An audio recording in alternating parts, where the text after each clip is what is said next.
નમસ્કાર દર્શક મિત્રો, વોઇસ ઓફ ગુજરાત ન્યૂઝ ચેનલમાં આપનું સ્વાગત છે। સમાચારમાં વિશેષ જોઈએ તો મહેમદાવાદ સ્થાનિક સ્વરાજ્ય નગરપાલિકાની ચૂંટણી આ વખતે ખૂબ જ રસપ્રદ હતી, કારણ કે ભારતીય જનતા પાર્ટીનો સીધી લડત અપક્ષ ઉમેદવારો સામે હતી। ત્યારે વધારે કેન્ડિડેટ જીતે અને વધારે સીટો મળે, જેને લઈને ભારતીય જનતા પાર્ટી દ્વારા એડી ચોટીનું જોર લગાવવામાં આવ્યું હતું। ત્યારે અપક્ષ ઉમેદવારો દ્વારા પણ જીતને લઈને ખૂબ જ મહેનત કરવામાં આવી હતી। ત્યારે પરિણામ પર સૌ કોઈની નજર હતી, જેને લઈને 18 ફેબ્રુઆરી 2025ના રોજ સોનાવાલા હાઈસ્કૂલ ખાતે પરિણામ તેમજ વિજેતા ઘોષિત કરવાની કામગીરી ચાલી રહી હતી। ત્યારે વોર્ડ નંબર 4ના યુવા ઉમેદવાર જેઓએ પ્રથમવાર ઉમેદવારી નોંધાવી હતી અને તેઓએ જંગી બહુમતી એટલે કે 1535 જેવા ભારે મતોથી વિજય પ્રાપ્ત કર્યો હતો, જેને લઈને તેઓના સમર્થકો અને ચાહકો દ્વારા જીતની ખુશી મનાવાતી હતી। ત્યારે આ સમયે ગેંગસ્ટર એવા લોરેન્સ બિશ્નોઈના પોસ્ટરો ટોળામાં હોવાને લઈને વિવાદ સર્જાયો હતો। ત્યારે મહેમદાવાદ પોલીસ સ્ટેશનના પીઆઈ શ્રી રાજેન્દ્રસિંહ સોલંકી દ્વારા સૂઝબૂછથી એક ઈસમને ઝડપી પાડવામાં આવ્યો હતો। ત્યારબાદ તેઓની પૂછપરછ કરતા અન્ય 2 ઈસમને પણ અટકાયત કરવામાં આવી હતી, પણ તેઓ દ્વારા જણાવવામાં આવ્યું હતું કે કંઈક નવું કરવાને લઈને આ કામગીરી કરાઈ હતી, જેને લઈને તેઓને જામીન આપી મુક્ત કરવામાં આવ્યા હતા। ત્યારબાદ બીજો વિડીયો સોશિયલ મીડિયામાં અભિષેક શર્મા સાથે સમર્થકના હાથમાં બંદૂકનો જે વિડીયો સોશિયલ મીડિયામાં વાયરલ થતાં ફરી વિવાદ સર્જાયો હતો।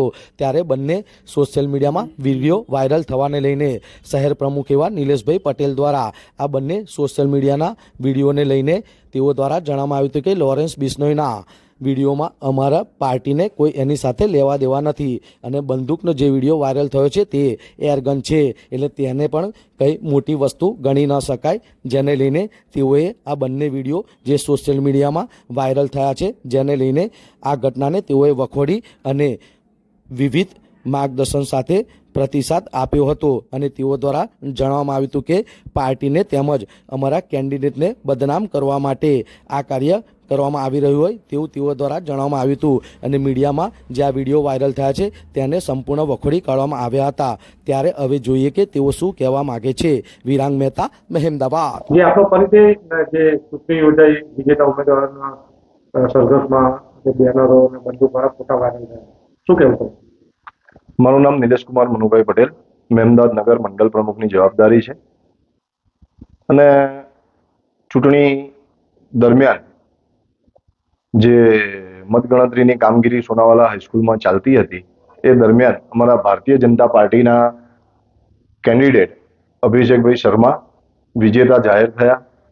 ત્યારબાદની આ ઘટના છે કે જે પોસ્ટરોને બધું વાયરલ થયું, પરંતુ અમારે એમની જોડે કોઈ જ લેવા દેવા નથી। હા, સ્વાભાવિક છે, એમના ચાહકો હોય અને આ બધું લઈને આવતા હોય।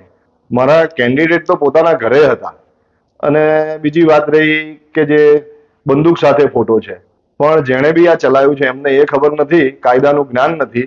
અત્યારે હાલ જે ચૂંટણીની આચારસંહિતાઓ લાગતી હોય એમાં દરેક આવા સાધનો આપણે કલેક્ટરમાં જમા કરાવવાના હોય છે। એ માત્ર ને માત્ર એરગન છે, કોઈ એવા ગેંગસ્ટરના આદેશથી આ ફોટા પડાયા નથી, ચાહકોએ પાડ્યા છે અને પડાયા છે, બીજું કંઈ આમાં ખાસ છે નહીં। આ બધી મીડિયામાં જે અત્યારે અભિષેક શર્મા અને પાર્ટીને બદનામ કરવાનું જે ચાલી રહ્યું છે એને હું મહેમદાવાદ શહેર પ્રમુખ તરીકે વખોડું છું। અસ્તુ ભારત માતા કી જય।